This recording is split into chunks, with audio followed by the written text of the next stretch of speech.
ದೆಹಲಿಯಲ್ಲಿ ಕೈ ಶಾಸಕರ ಲಾಬಿ ಒಂದು ಕಡೆ ಜೋರಾಗಿ ನಡೀತಾ ಇದೆ. ವರಿಷ್ಠರ ಭೇಟಿಗೂ ಕೂಡ ಸಿದ್ಧತೆಯನ್ನ ಮಾಡ್ಕೊಳ್ತಾ ಇದ್ದಾರೆ ಕೈ ಶಾಸಕರು. ದೆಹಲಿಯಲ್ಲಿ ಕೈ ಶಾಸಕರ ಲಾಬಿ, ವರಿಷ್ಠರ ಭೇಟಿ. ಕಾಂಗ್ರೆಸ್ ಹೈಕಮಾಂಡ್ಗೆ ಶಾಸಕರ ತಲೆನೋವು. ವೇಣುಗೋಪಾಲ್ ಸುರ್ಜೇವಾಲಾ ಭೇಟಿಗೆ ಮುಹೂರ್ತ. ಇಂದು ಮಧ್ಯಾಹ್ನ ಅಥವಾ ಸಂಜೆ ಭೇಟಿಯಾಗಿ ಚರ್ಚೆ ಮಾಡುವ ಸಾಧ್ಯತೆಗಳಿದೆ. ಕೈ ಶಾಸಕರ ಹಠಮಾರಿತನಕ್ಕೆ ಸುಸ್ತಾಗಿ ಹೋಗಿದ್ದಾರೆ ಹೈಕಮಾಂಡ್ನವರು. ಶಾಸಕರನ್ನ ಕರೆದು ಮನವೊಲಿಕೆಗೆ ವರಿಷ್ಠರ ನಿರ್ಧಾರ. ದೆಹಲಿಯಲ್ಲಿ ಕೈ ಶಾಸಕರು ಲಾಭಿಯನ್ನ ಮಾಡ್ತಾ ಇದ್ದಾರೆ. ವರಿಷ್ಠರ ಭೇಟಿ ಮಾಡಲಿಕ್ಕೆ ಸರ್ಕಸ್ ಮಾಡ್ತಾ ಇದ್ದಾರೆ. ಕಾಂಗ್ರೆಸ್ ಹೈಕಮಾಂಡ್ ಈಗ ಶಾಸಕರೇ ದೊಡ್ಡ ತಲೆಬಿಸಿಯಾಗಿದ್ದಾರೆ. ವೇಣುಗೋಪಾಲ್ ಸುರ್ಜೇವಾಲಾ ಭೇಟಿಗೆ ಮುಹೂರ್ತ ಕೂಡ ಈಗ ಫಿಕ್ಸ್ ಆಗಿದ್ಯಾ ಎಂಬ ಪ್ರಶ್ನೆ ಮೂಡ್ತಾ ಇದೆ. ಇಂದು ಮಧ್ಯಾಹ್ನ ಅಥವಾ ಸಂಜೆ ಭೇಟಿಯಾಗಿ ಚರ್ಚೆ ಮಾಡೋ ಸಾಧ್ಯತೆಗಳಿದ್ದಾವೆ. ಇನ್ನು ಕೈ ಶಾಸಕರ ಹಠಮಾರಿತನಕ್ಕೆ ಈಗ ಹೈಕಮಾಂಡ್ ಸುಸ್ತಾಗಿದೆ. ಶಾಸಕರನ್ನ ಕರೆದು ಮನವೊಲಿಕೆಗೆ ಈಗ ಹೈಕಮಾಂಡ್ ನಿರ್ಧಾರ. ದೆಹಲಿಯಲ್ಲಿ ಕೈ ಶಾಸಕರ ಲಾಭಿ ನಡೀತಾ ಇದೆ. ನಮ್ಗೆ ಸಚಿವ ಸ್ಥಾನ ಬೇಕೇ ಬೇಕು ಅಂತ ಶಾಸಕರು ಪಟ್ಟು ಕೂತಿದ್ದಾರೆ. 134 ಶಾಸಕರು ಗೆದ್ದು ಅಧಿಕಾರಕ್ಕೆ ಬಂದಿರುವಂತದ್ದು ಕಾಂಗ್ರೆಸ್ನಲ್ಲಿ. ಆದ್ರೆ ಸದ್ಯಕ್ಕೆ ಜನರ ಪಾಡನ್ನ ಕೇಳೋರು ಗತಿ ಇಲ್ಲದಂತಾಗಿದೆ. ಜನರಿಂದ ಅಧಿಕಾರಕ್ಕೆ ಬಂದಿದ್ದೀವಿ ಅನ್ನೋದನ್ನ ನಮ್ಮ ಶಾಸಕರು ಮರ್ತಿರ್ಬೇಕು ಬಹುಶಃ. ಯಾಕೆ ಅಂತಂದ್ರೆ ದೆಹಲಿಯಲ್ಲಿ ಠಿಕಾಣಿ ಹೂಡಿದ್ದಾರೆ. ಇಲ್ಲಿ ರಾಜ್ಯದಲ್ಲಿ ಏನೆಲ್ಲ ಬೆಳವಣಿಗೆಗಳಾಗ್ತಾ ಇದೆ, ರಾಜ್ಯದಲ್ಲಿ ಏನೆಲ್ಲ ಸಮಸ್ಯೆಗಳಾಗ್ತಾ ಇದೆ, ನಮ್ಮನ್ನ ಆರಿಸಿದಂತಹ ಜನರ ಪರಿಸ್ಥಿತಿ ಏನು ಅನ್ನೋದ್ರ ಬಗ್ಗೆ ನಮ್ಮ ಶಾಸಕರು ತಲೆ ಕೆಡಿಸ್ಕೊಳ್ತಾ ಇಲ್ಲ. ಒಟ್ಟಿನಲ್ಲಿ ಲಾಭಿಯನ್ನಂತೂ ಶುರು ಮಾಡಿದ್ದಾರೆ. ಶತಾಯ ಕತಾಯ ನಾವು ಸಚಿವರಾಗಲೇಬೇಕು. ಯಾಕೆಂತಂದ್ರೆ 2-3 ಬಾರಿ ಶಾಸಕ ಸ್ಥಾನದಲ್ಲಿ ಗೆಲುವನ್ನ ಸಾಧಿಸಿದ್ದೀವಿ. ನಮ್ಮ ಕ್ಷೇತ್ರವನ್ನ ನಾವು ಉಳಿಸ್ಕೊಂಡಿದ್ದೀವಿ. ಹಂಗಾಗಿ ನಮ್ಮನ್ನ ಶಾಸಕರು ಮಾಡಲೇಬೇಕು. ಸಚಿವ ಸಂಪುಟ ಪುನರಚನೆ ಆಗಬೇಕು. ಇವತ್ತು ಸಚಿವ ಸಂಪುಟ ಪುನರಚನೆ ಆಗಿ ನಮಗೆ ಸಚಿವ ಸ್ಥಾನ ಬೇಕು ಅಂತ ಶಾಸಕರು ಒಂದು ಕಡೆ ದೆಹಲಿಯಲ್ಲಿ ಲಾಭಿಯನ್ನ ಮಾಡ್ತಾ ಇದ್ದಾರೆ. ನೀವು ಸಚಿವ ಸಂಪುಟ ಪುನರಚನೆಗೆ ಗ್ರೀನ್ ಸಿಗ್ನಲ್ ಕೊಡದೆ ಹೋದ್ರೆ ನಾವು ಯಾವುದೇ ಕಾರಣಕ್ಕೂ ಕೂಡ ಮರಳಿ ರಾಜ್ಯಕ್ಕೆ ಹೋಗೋದಿಲ್ಲ. ಈಗ ನಾವು ರಾಜ್ಯಕ್ಕೆ ಹೋಗ್ಬೇಕು ಅಂತಂದ್ರೆ ಸಚಿವ ಸಂಪುಟ ಪುನರಚನೆ ಬೇಕು ಅಂತ ಶಾಸಕರು ಪಟ್ಟು ಹಿಡ್ಕೊಂಡು ಕೂತಿದ್ದಾರೆ.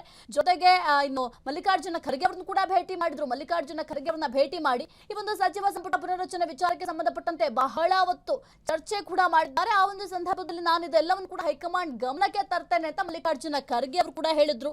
ಜೊತೆಗೆ ರಣದೀಪ್ ಸಿಂಗ್ ಸುರ್ಜೇವಾಲಾ ಅವರನ್ನು ಕೂಡ ಭೇಟಿ ಕೂಡ ಮಾಡಿದ್ರು. ಭೇಟಿ ಮಾಡಿದಂತಹ ಸಂದರ್ಭದಲ್ಲಿ ಈ ಎಲ್ಲಾ ವಿಚಾರಗಳು ಜೊತೆಗೆ ನಿಮ್ಮ ಬೇಡಿಕೆಗಳೇನಿದಾವೆ ಅದೆಲ್ಲವನ್ನು ಕೂಡ ಹೈಕಮಾಂಡ್ ಗಮನಕ್ಕೆ ತರ್ತೀನಿ, ನೀವು ಮರಳಿ ವಾಪಸ್ ಹೋಗಿ ಅಂತ ಕೂಡ ಸುರ್ಜೇವಾಲಾ ಅವರು ಹೇಳಿದ್ರು.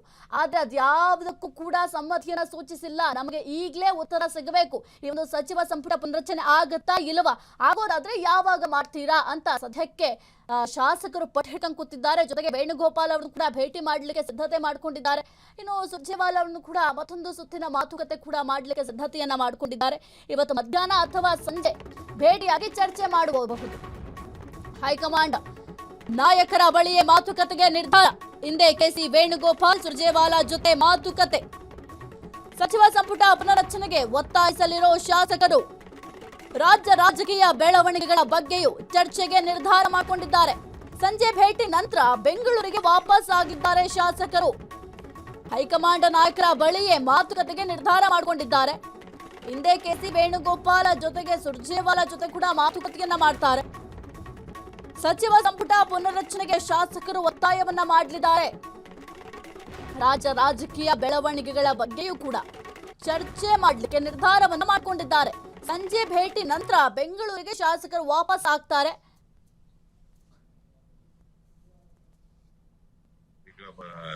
ಪಾರ್ಲಿಮೆಂಟ್ ಅಲ್ಲಿ ಇದ್ದಾರೆ ವೇಣುಗೋಪಾಲ್ ಅವರು. ಇವತ್ತು ಟೈಮ್ ಕೊಟ್ಟು ಮಧ್ಯಾಹ್ನ ಅಥವಾ ಸಾಯಂಕಾಲ ಒಳಗೆ ಭೇಟಿ ಮಾಡಿ ಕೆಲವು ಶಾಸಕರೆಲ್ಲ ವಾಪಸ್ ಹೋಗ್ತಾ ಇದ್ದಾರೆ. ಪ್ರೋಗ್ರಾಮ್ ಇವತ್ತೆಲ್ಲ ಇರ್ತಾರೆ. ಸಾಯಂಕಾಲ ಎಲ್ಲ ಟೈಮ್ ಕೊಡಕ್ಕೆ ಡೇಟ್ ಆಗ್ತಿದ್ದಾರೆ. ಇಲ್ಲ ಪಾರ್ಲಿಮೆಂಟ್ ಇದೆಯಲ್ಲ ಇಂಪಾರ್ಟೆಂಟ್ ಡಿಸ್ಕಷನ್. ಈಗ ಮೆಸೇಜ್ ಮಾಡಿದ್ದಾರೆ. ಕ್ರೆಡಿಟ್ ಕಾರ್ಡ್ ಸಾಯಂಕಾಲ ಸಿಎಂ ನಾಳೆ ಬರ್ತಿದ್ದಾರೆ. ಸಿಎಂ ಬರ್ತಿದ್ದಾರೆ.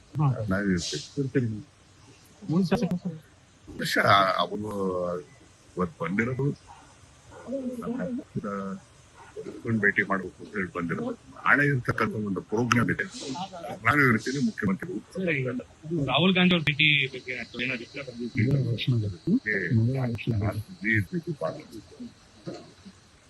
ಇವತ್ತು ಪಾರ್ಲಿಮೆಂಟ್ ನಲ್ಲೇ 3 ದಿವಸಗಳ ಕಾಲ ವಿಶೇಷ ಅಧಿವೇಶನ ನಡೀತಾ ಇದೆ. ಆ ಅಧಿವೇಶನಕ್ಕೋಸ್ಕರ ನಾವೆಲ್ಲ ಬೆಂಗಳೂರಿನಿಂದ ದೆಹಲಿಗೆ ಬಂದಿದ್ದೇವೆ. ಅಧಿವೇಶನ ನೋಡ್ಲಿಕ್ಕೆ ಮತ್ತೆ ಅಲ್ಲಿ ಏನ್ ತೀರ್ಮಾನ ಆಗ್ಲಿಕ್ಕೆ ಆ ಉದ್ದೇಶ ಇಟ್ಕೊಂಡು ನಾವೆಲ್ಲ ಬಂದಿದ್ದೇವೆ. ಇವತ್ತು ಅಧಿವೇಶನದಲ್ಲಿ ಏನೇನ್ ಚರ್ಚೆ ಆಗ್ತದೆ ಅದನ್ನೆಲ್ಲ ಗಮನಿಸ್ತೇವೆ. ನಮ್ಮ ಉದ್ದೇಶ ಇರ್ತಕ್ಕಂಥದ್ದು ರಾಷ್ಟ್ರಕ್ಕೆ ಒಳ್ಳೇದಾಗ್ಬೇಕು ಮತ್ತೆ ನಮ್ಮ ರಾಜ್ಯಕ್ಕೂ ಹೆಚ್ಚು ಅನುಕೂಲ ಆಗ್ಬೇಕು. ಆ ದೃಷ್ಟಿಯಿಂದ ನಾವು ಇವತ್ತು ಪಾರ್ಲಿಮೆಂಟ್ಗೆ ನೋಡ್ಲಿಕ್ಕೆ ಹೋಗ್ತಾ ಇದ್ದೇವೆ. ನಮಸ್ಕಾರ. ಇನ್ನೊಂದು ಸರ್, ಕ್ಷಣ ಕ್ಷಣದ ಸುದ್ದಿಗಳಿಗಾಗಿ ಫ್ರೀಡಂ ಟಿವಿ ಸಬ್ಸ್ಕ್ರೈಬ್ ಮಾಡಿ, ಲೈಕ್ ಮಾಡಿ ಹಾಗೂ ಫಾಲೋ ಮಾಡಿ. ಹೊಸ ಸುದ್ದಿಗಳ ನೋಟಿಫಿಕೇಶನ್ಗಾಗಿ ಬೆಲ್ ಐಕಾನ್ ಮೇಲೆ ಕ್ಲಿಕ್ ಮಾಡಿ.